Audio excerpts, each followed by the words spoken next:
Now, Jamaica's Sunshine Girls will seek to level their three-match test series against world number one Australia when the teams meet in Game 2 at the RAC Arena in Perth on Sunday morning, 3:30 a.m. Jamaica time.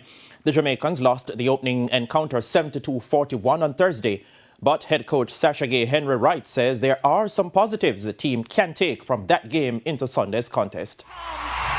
The long shot is sunk. The diamond.